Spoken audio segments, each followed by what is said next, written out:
Hi friends, பச்சை மொச்சைக்காய் குழம்பு செய்கிறதுக்கு பச்சை மொச்சைக்காயை இந்த மாதிரி உரித்து எடுத்துருக்குறோம். 2 தக்காளி, கருவேப்பிலை, இஞ்சி பூண்டெல்லாம் எடுத்துருக்குறோம். வாங்க பச்சை மொச்சைக்காய் குழம்பு செய்யலாம். வெங்காயமும் ஒன்று நம்ம கட் பண்ணி வச்சுக்கிறணும். கடுகு போட்டுக்கலாம், சோம்பு போட்டுக்கலாம். நல்லா பொரிஞ்சிருச்சு. இந்த நேரத்தில் நம்ம பெருங்காயத்தூள் சேர்த்துக்கலாம். ஏன்னா இது கேஸ் ப்ராப்ளம் வரும், அதனால் சேர்த்துக்கலாம். வெங்காயம் சேர்த்துக்கலாம், கருவேப்பிலை சேர்த்துக்கலாம்.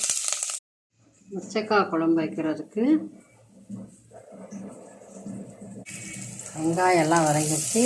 நம்ம இஞ்சி பூண்டை தட்டி சேர்த்து வதக்கிக்கலாம். தக்காளி சேர்த்து வதக்கிக்கலாம்.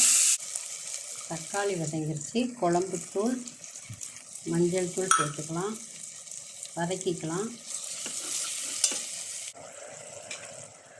பாருங்கள், மசாலாலாம் சேர்த்து நல்லா இந்த மாதிரி எண்ணெய் பிரிகிற மாதிரி வதக்கிட்டோம்.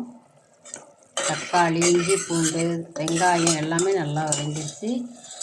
இந்த நேரத்தில் நம்ம உரித்து வச்சுருக்கிற பச்சை மொச்சைக்காயை சேர்த்துடலாம். அதை வதக்கி விடலாம். நல்லா ஒரு டம்ளர் தண்ணி ஊற்றி ஒரு 4 விசில் வச்ச பிறகு எப்படி இருக்குன்னு உங்களுக்கு காட்டுறேன்.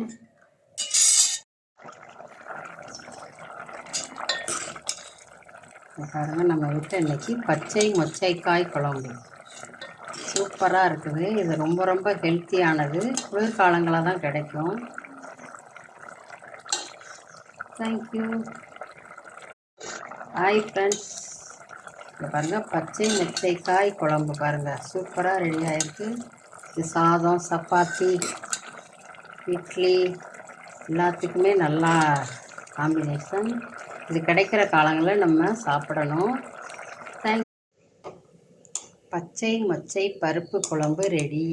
பாருங்கள் எவ்வளோ அருமையாக இருக்குன்னு. தேங்க்யூ.